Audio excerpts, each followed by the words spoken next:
Ganesh bro స్కూల్లో top rank వచ్చేటట్టు చేసావు. అట్నే కాలేజ్లో కూడా అదే కంటిన్యూటీ మెయింటైన్ చేయి.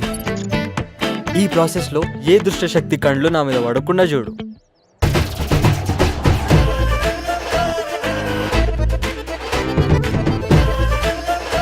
మూడు గొర్రెలం ఇచ్చి అదేదో ఫోన్ కొనిచ్చినాం.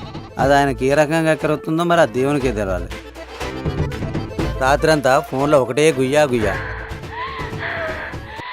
అయ్యో నీ తెలివి, అది ఫోన్ల గుయ్య గుయ్య కాదు, చదువుల గుయ్య గుయ్య. పోరొస్తుంది అనుకో, ఇట్లా గుడ్ల గోబల్లే చూస్తుండు. అక్క అక్క ఆడు మళ్ళీ చూస్తుండు, నేను చూస్తా. పెట్టి పెట్టి చిట్టి చిట్టి. ఒకవేళ నేను చూసింది అనుకో, నొసలెగిరి. అరే రవి, నువ్వు స్కూల్లో ఫస్ట్ వచ్చినట్టే కాలేజ్ కూడా ఫస్ట్ రావాలరా. ఇప్పుడు కాలేజ్లో స్టేట్ ఫస్ట్ వస్తా. అద్దిరా, నువ్వురా చిట్టి తల్లి, ఈసారి 100% పక్క పాస్ అయితే నువ్వు అయితావురా, అయితావు. నాకు నమ్మకం లేదు, అసలే బిఎఫ్ బ్యాచ్. అవును, నువ్వు బిఎఫ్ చూస్తావా?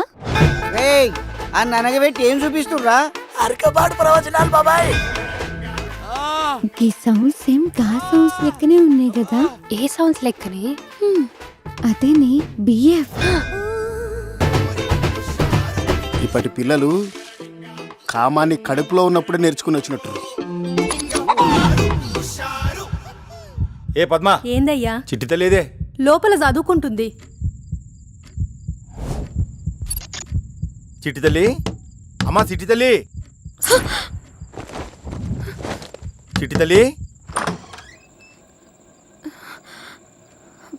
ఫ్యాన్ తిరుగుతున్న చెమటలు బట్టి ఏందమ్మా?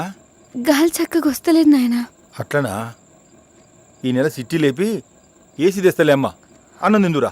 10 నిమిషాలు అయినా ఆన్లైన్ క్లాస్ నడుస్తుంది, నేను వస్తా, మీరు తినుర్రి. వామ్మో, ఆన్లైన్ క్లాస్.